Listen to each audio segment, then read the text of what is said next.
এখন লুকমানে হাকিম একদিন তার সন্তানদেরকে ছেলেদেরকে ডেকে সামনে বসায়া নসিহত করলেন। কি নসিহত জানেন? এখন এখানে যারা বাবা আছেন, পিতা আছেন, যাদের সন্তান আছে, আহারে কত আদরের সোনার টুকরা সন্তান ছেলে নেশাগ্রস্ত হয়ে যায়, মাদকাসক্ত হয়ে যায়। কত বাবার কত গর্বিত সন্তান ছিল, ওই সন্তান আজকে নেশায় আক্রান্ত হয়, জুয়া খেলে ওই সন্তান মদের নেশায় আসক্ত হয়ে যায়, পরকীয়ায় আসক্ত হয়ে যায়। আজকে এমন হয় যে বাপমার পেরেশানির কোনো অভাব নাই সন্তানের জন্য। সন্তানটা নষ্ট হয়ে গেছে, চরিত্র নষ্ট হয়ে গেছে, আখলাক নষ্ট হয়ে গেছে। এই যে অবস্থানগুলো হয়েছে, এর জন্য সন্তান নিজেই শুধু দায় নয়, বরং বাবা মাও দায় আছে। ঠিক না ঠিক বলি? আছে না নাই? কারণ আমরা আমাদের সন্তানদেরকে নসিহত করা, উপদেশ দেওয়ার অবস্থান আমরা বুঝি না। কিন্তু লুকমানে হাকিম কেমন একজন গর্বিত পিতা ছিলেন। ছেলেদেরকে ডাকলেন, ডাইকা উনি নসিহত করছেন। এই নসিহতটা আল্লাহ পাক নকল করে কোরআন শরীফের আয়াত বানায়া বিশ্ব নবীর উপরে নাজিল করলেন। কিয়ামত পর্যন্ত সকল পিতাদের, সকল বাবাদের আল্লাহ পাক উপদেশ দিচ্ছেন যে লুকমানে হাকিম থেকে উপদেশ নাও। লুকমান যেমন সন্তানদেরকে নসিহত করেছে, তোমরাও তোমাদের সন্তানদেরকে নসিহত করো। এই লুকমান থেকে যেন শিখতে পারে, সন্তানকে নসিহত করতে পারে। এই জন্য কোরআন শরীফে আল্লাহ নসিহতগুলা স্পষ্ট করে আল্লাহ পাক জানায়া দিলেন। বলেন সুবহানাল্লাহ। কি নসিহত করলেন? ইয়া বুনাইয়া আকিমিস সালাহ,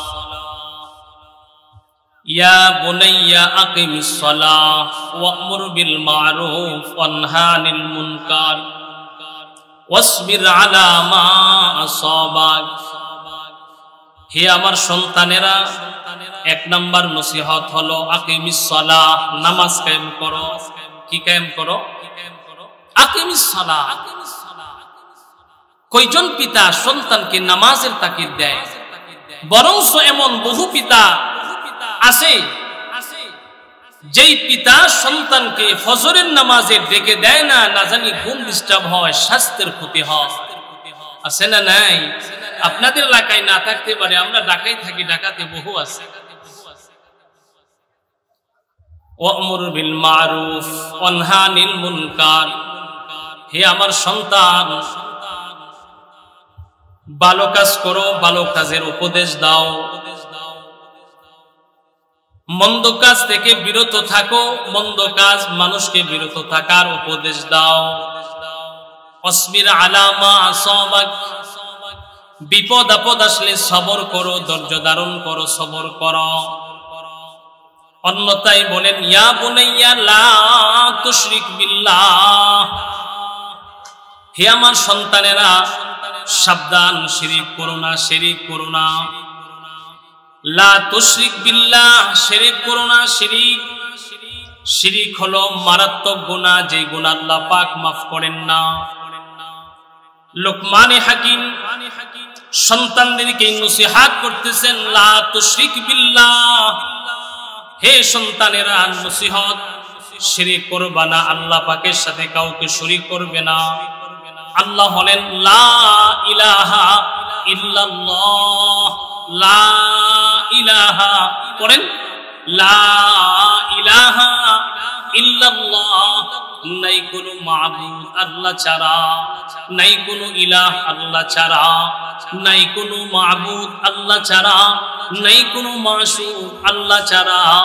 লা ইলাহা ইল্লাল্লাহ। আল্লাহু আকবার বলেন।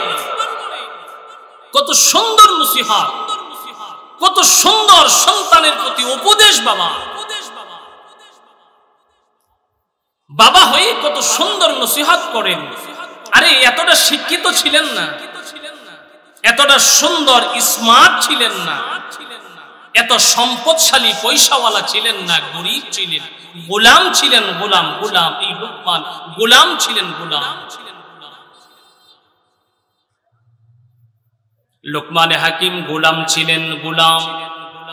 তাফসীর ইবনে কাসিরের ভিতরে লেখে, গোলাম ছিলেন, বেটে ছিলেন, কালো কালো বিশ্রী ছিল, কালো দেখতে, কালো ছিল, পায়ের আঙ্গুল গুলা ছড়ানো ছিল, ফাঁকা ফাঁকা ছিল।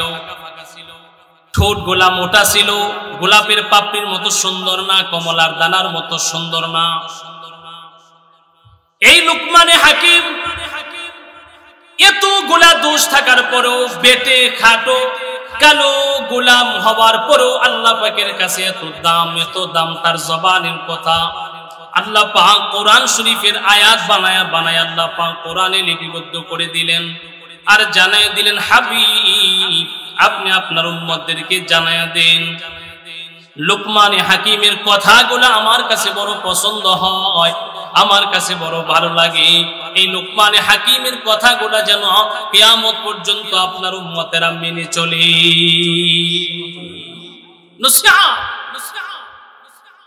কালো হইলে কি হইব? দাম বেশি। কালো মানুষেরও দাম, কারণ আল্লাহ তাআলার কাছে কালোর কোনো আলাদা নজর নেই। সুন্দর যেমন কালো এমন, আরবি যেমন অনারবি তেমন, সব এক। বিশ্বনবী বলেন, আলা ইন্না ফিল জাসাদি লামুদগা ইযা সালুহাত সালুহাল জাসাদু কুল্লু ওয়া ইযা ফাসাদাত ফাসাদাল জাসাদু কুল্লু আলা ওয়া হিয়াল কলব। আল্লাহ পাক বান্দার চেহারা দেখেন না, কালো না দোলো এটা দেখেন না, লম্বা না বেটে এটা দেখেন না, শহর কিংবা গ্রামের এটা দেখেন না। কি দেখেন? কি দেখেন? আল্লাহ রসুল বলেন আল্লাহ পাক কলব দেখেন, অন্তর দেখেন। যার অন্তর সুন্দর আল্লাহর কাছে তার দাম বেশি, যার কলব ভালো আল্লাহর কাছে তার দাম বেশি, যার কলব ভালো আল্লাহর কাছে মর্যাদা বেশি। আর উপরের সৌন্দর্যের কোনো দাম নাই। যদি উপরের সৌন্দর্যের দাম হইতো তাইলে এমন বড় বড় অনেক মহামনষী ছিলেন যারা উপরের সুন্দর না কিন্তু ভিতরটা বড় ভালো, আল্লাহর কাছেও দামি। যেমন বেলালে হাবশী, কালো সাহাবী বেলালে হাবশী, গোলাম, হাবশীর গোলাম, কিন্তু দাম কত বেশি, কত বেশি জানেন? একটা ঘটনা বলি, একটা ঘটনা বলি। কি দামি জানেন? আমরা সবাই জানি যে আমাদের নবীজির মেরাজ হয়েছিল। মেরাজ হয় নাই রাসূলের? মেরাজ হয়েছে। রাসূল মেরাজ করেছেন, আল্লাহ পাকের দিদার লাভ করেছেন। বলুন না সুবহানাল্লাহ। আল্লাহু আকবার। তো রাসূল মেরাজে গেছেন হযরতে জিবরাইল আলাইহিস সালাম সাথে সফর সঙ্গী হিসাবে হযরত জিবরাইল। তো বোরাকের মধ্যে সওয়ার হলেন। প্রথম আসমান পাড়ি দিলেন, দ্বিতীয় আসমান, তৃতীয় আসমান, চতুর্থ, পঞ্চম, ষষ্ঠ, সপ্তম সীমান্ত এলাকা। এই সীমান্ত এলাকার মধ্যে যাওয়ার পরে হযরতে জিবরাইল আলাইহিস সালাম ডাক দিয়া কয়, নবী গো, এটা হলো আমি জিবরাইলের বাড়ি, এখান থেকে আর উপরে যাওয়া আমার পক্ষে সম্ভব না, এর উপরে আর আমি যাইতে পারবো না, আপনি যাবেন, আল্লাহ আপনাকে দাওয়াত করেছেন, আপনি যাবেন। নবী আমার ডেকে বলে, জিবরাইল, এর উপরে যদি তুমি না যাও তাইলে আমি কি আর যাব না? আমার কি এখানেই মেরাজ শেষ? না গো নবী না, আপনি এখান থেকে আরো অনেক উপরে যাবেন। আল্লাহ পাক আপনাকে দাওয়াত করেছেন আরশ মহল্লায়, আল্লাহ পাকের বাড়ি আরশ মহল্লায়, আপনি আরশ মহল্লায় যাবেন। আর রহমান আলাল আরশ ইস্তাওয়া, আল্লাহ পাক বলেন আমি রহমান আরশে সমাসীন, আরশ হলো আমার বাড়ি। আগো নবীজি, আরশ মহল্লায় আপনি যাবেন, আপনি এখান থেকে আরো অনেক দূরে আরশ মহল্লা। নবীজি ডাক দেয়া বলেন, জিবরাইল, তাইলে আরশ মহল্লায় যদি আমি যাই তাইলে এখান থেকে তুমি যদি ব্রেক হয়ে যাও, না যাও তাইলে আমি কেমনে যাব? জিবরাইল বলেন, নবী গো, আপনাকে নেওয়ার জন্য এখন আল্লাহ পাক একটা বাহন পাঠাবেন।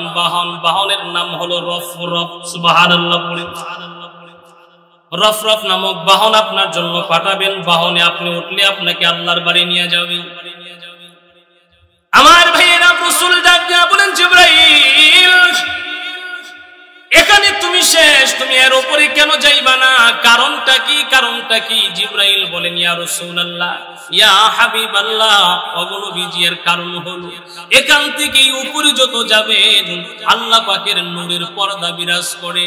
নবী গো, আপনি জানেন না, এর উপরে যদি আমি জিবরাইল যাইতে চাই, আল্লাহ পাকের নূরের তাজাল্লিতে আমি জিবরাইল আমার 600 পাকা সহ আমি জলে পড়ে সরকার হয়ে যাব। এর উপরে আমার অনুমতি নেই, আপনি নবী যাবার অনুমতি আছে। अल्लाह ने तुमको अपना दी महबूब बनाया, अल्लाह ने तुमको अपना दी महबूब बनाया, मेराज की सरकार खुदा तुमको दिखाया, मेराज की सरकार खुदा तुमको दिखाया। अल्लाहु আকবার বলেন। নবীজির উপরে আপনি যাবেন, আপনার কোনো বাধা নাই। আল্লাহ আপনাকে নিয়ে যাওয়ার জন্য রফরফ নামক আসন বাড়াবে। রাসূল বলেন, আমি অপেক্ষায় ছিলাম, তাকে দেখলাম রফরফ নামক বাহন আমার সামনে এসে হাজির হয়ে গেল। দুনিয়ার মানুষরে আমি তাকে দেখলাম রফরফ একটা চেয়ারের মতো, একটা কুরসির মতো একটা আসন। আমাকে জিবরাইল বলল, ইয়া রাসূলুল্লাহ, আসন গ্রহণ করেন। আমি আসন গ্রহণ করলাম। আসন গ্রহণ করার পরে রফরফ আমাকে নিয়ে উপরে যাওয়া শুরু করলো। উপরে যায়, এতক্ষণ পর্যন্ত আমার সফর সঙ্গী হযরত জিবরাইল। এখন তো জিবরাইল নাই, আমি নবী একা একা যাইতেছিলাম। আমার কাছে একটা একাকিত্ব মনে হচ্ছিল। হঠাৎ করে আমার কানের মধ্যে আওয়াজ আসলো, কে জানি আমার ডান দিক দিয়া খরম পা দিয়া চট চট চট চট করে হাঁটতেছি। আমি নবী অবাক, কি ব্যাপার? জিবরাইল আমার সাথে আসে নাই। এই জায়গার মধ্যে আমি ছাড়া দ্বিতীয় আর কেউ নাই, জিবরাইলও নাই, কোন ফেরেশতাও নাই। কিন্তু আমার ডান পাশ দিয়া কে হাঁটতেছি, খরম পা দিয়া কে হাঁটে? কে হাঁটে রে? ডাইনে তাকাই কেউ নাই, বামে তাকাই কেউ নাই, সামনেও কেউ নাই, পিছনেও কেউ নাই। আল্লাহ পাক ডাক দিয়ে কয়, হাবিব, ডাইনে বামে সামনে পিছনে তাকায় কি খুঁজেন, কি তালাশ করেন? নবী আমার ডাক দেয়া কয়, মালিক, আমি তালাশ করি, আওয়াজ পাই, হাঁটার আওয়াজ, কিন্তু দেখি না মানুষ কেউ নাই, ফেরেশতাও কেউ নাই। মানুষ থাকলে তো দেখতাম কেউ নাই। আল্লাহ কই, বন্ধু, আপনি তাকায় থাকলে কোনো লাভ হবে না, আপনি কাউকে দেখবেন না। তবে কে হাঁটতেছে আপনার সাথে? বন্ধু গো, আপনি একটু মনোযোগ দেন, খেয়াল দেন, শুনেন ভালো করে, কার পায়ের আওয়াজ আপনার কান পর্যন্ত পৌঁছে। কে দেখে? অনেক সময় পরিচিত মানুষের হাঁটার শব্দ শুনলেও বোঝা যায় অমুক লোকটা আসতেছে। ঠিক না বে ঠিক বলেন? গ্রাম দেশে আমরা আগে দেখছি দরজা বন্ধ করতো, বিদ্যুৎ ছিল না। সন্ধ্যা 7টা-8টার দিকে সবাই খানা দানা শেষ, বাস ঘুমিয়ে পড়তো, শুয়ে পড়তো। ওই সময় বাড়ির উঠান দিয়া স্যান্ডেল পা দিয়া চটচট করে মুরব্বীরা হাঁটাচলা করলে, কেউ বাজারে গেলে একটু দেরি হইতো, আসতো, তো ঘরের ভিতরে থাইকা অনেক সময় দেখছি ঘরের ভিতরে শুয়ে থাইকা ডাক দিয়া বলতো, ইমুকের বাপি কি আইছে ন? আরেকজনে জিগায়, কেমনে বুঝলেন? আওয়াজ দিল না তো? আরে হাঁটার আওয়াজটা বোঝা যায়, মুখের বাপে যাইতেছে। ঠিক না বে ঠিক বলে? আল্লাহ ডেকে বলেন, হাবিব, আপনি একটু শ্রবণ করেন, শুনেন, কার পায়ের আওয়াজ শোনা যায়, দেখেন চিনেন কিনা। আমার ভাইয়েরা, নবী আলাইহিস সালাম বলেন, আমি তখন একটু মনোযোগ দিলাম, আমি একটু খেয়াল করলাম কার আওয়াজ, কে আমার ডান পাশ দিয়া খরম পা দিয়া চটচট করে হাঁটে, কে রে কে? এত উপরে সপ্তম আসমানের উপরে কে আমার সাথে হাঁটে? নবী আলাইহিস সালাম বলেন, আমি একটু খেয়াল করি, আমি শুনলাম এবং চিনতে পারলাম। আল্লাহু আকবার বলেন। আমি চিনতে পারলাম এটা অন্য কারো আওয়াজ না, অন্য কারো হাঁটার আওয়াজ না। এই আওয়াজ আমার সাহাবী, কালো সাহাবী হযরতে বেলাল হাবশীর কদমের আওয়াজ। আমার ভাইয়েরা, নবীজি মেরাজ থেকে প্রত্যাবর্তন করেছে, মদিনার মসজিদের মধ্যে আইসা আমার নবী ডাক দেয়, বেলাল, এ বেলাল আমার সামনে আয়। বেলালকে সামনে আনলেন, বেলাল সামনে বসল। নবী আলাইহিস সালামের চেহারার দিকে তাকাইলো, আমার নবীর চেহারার দিকে তাকায়া রইছে। নবী আমার বেলালকে ডাক দিয়া বলে, বেলাল বল না রে, এমন কি আমল করোস, এমন কি আমল তোর জীবনে আছে যে আমলটা সব সময় করোস, যে আমলের কারণে আল্লাহ তোর মাকাম এত বাড়ায়া দিছে? ওরে বেলাল, আমি নবী মেরাজে গিয়েছিলাম, সপ্তম আসমানের উপরে সিদরাতুল মুনতাহায় যাওয়ার পরে জিবরাইল আমার থেকে আলাদা কোন ফেরেশতা আমার সাথে এখানে আর যায় নাই। কিন্তু বেলাল, আমি তোর কদমের আওয়াজ পাইলাম। বল না রে বেলাল, বল এমন কি আমল করো যে আমলের কারণে আল্লাহ পাক এত মর্যাদা দিয়েছে, আল্লাহ পাক আরশ পর্যন্ত তোর কদমের আওয়াজ দিল। বেলাল বাচ্চাদের মতো হাউমাউ করে কেঁদে দিল। বেলাল নবীর কদম জড়ায়া ধরে হাউমাউ করে কাঁদে আর ডেকে বলে, নবী গো, এমন কোন আমল আমার জীবনে নেই। আমি একজন গোলাম মানুষ, আমার বাবাও গোলাম, আমি একজন গোলাম গো নবী, কেমনে আমি এত বড় আমল করব?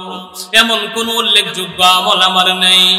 আমার নবী মাথাটা উপরের দিকে উঠায় বলে, বেলাল মন খারাপ করিস না, বল বল এমন কি আমল তোর জীবনে আছে যেটা প্রত্যেক দিন তুই করাস? হযরত বেলাল দাঁড়ায় বলে, ইয়া রাসূলুল্লাহ, এমন কোন উল্লেখযোগ্য আমল নাই, তবে নবী গো একটা আমল আমার আছে। এই আমলটা হলো আমি 24 ঘন্টা সর্বদা সব সময় ওযুর হালতে থাকি। আল্লাহ, ছোট্ট একটা আমল। ও ভাই, ও যুবক ভাই, শিখিয়ে দিয়ে গেলাম একটা আমল, ছোট্ট একটা আমল, ওযু। হযরত বেলাল কইল, নবী গো, আমি সব সময় ওযু অবস্থায়। এর চেয়ে বড় কেরামত আর কি হতে পারে? যেই লোক সব সময় ওযুর অবস্থায় থাকে। আরে আমরা তো নামাজের সময়ও ভালো করে ওযু করি না। শীতের সকাল হলে পরে আমরা তো ভালো করে ওযু করি না। এমন হয় হাতের কোনোই, পায়ের এরকম টাকনু, এগুলা অনেক জায়গা শুকনা থাকে, আছে না নেই? হযরত বেলাল বলেন, আমি নবী গো 24 ঘন্টা ওযু অবস্থায় থাকি। জানেন, আমি যখন রাত্রে ঘুমাইতে যাই তখন ওযু করে ঘুমাই। গভীর রাতে যখন ঘুম ভেঙে যায় তখন আবার উঠি, আবার ওযু করি, আবার ঘুম ভাঙে, আবার উঠি, আবার ওযু করি, আবার ঘুমাই, আবার ওযু করি, আবার ঘুমাই। যখনই ওযু ভেঙে যায় তখনই ওযু সেরে ফেলি। আল্লাহু আকবার বলে, আল্লাহু আকবার। এই ওযুর আমল, এবং উযু যখনই করে 2 রাকাত নামাজ পড়ে নেই, তাহিয়াতুল উযু 2 রাকাত নামাজ পড়ে। উযু কত দাম!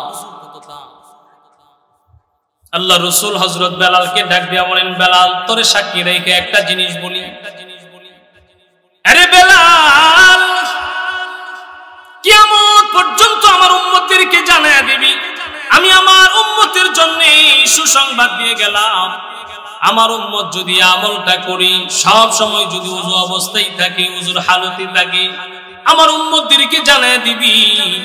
আমার উম্মতদেরকে আমি জানায়া গেলাম, ওযু অবস্থায় যদি আমার কোন উম্মতের মৃত্যু হয়, ওযু অবস্থায় যদি মালাকুল মউত আজরাইল চলে আসে, ওযু অবস্থায় যদি কারো জান বের করা হয়, তাইলে আমি নবী সরকারে দো আলম নবী মুহাম্মদ আরবি সাল্লাল্লাহু আলাইহি ওয়াসাল্লাম সুসংবাদ দিয়া গেলাম, আমার ওই উম্মত ওযু অবস্থায় মারা যাওয়ার কারণে ঈমানি অবস্থায় মৃত্যুবরণ করবে।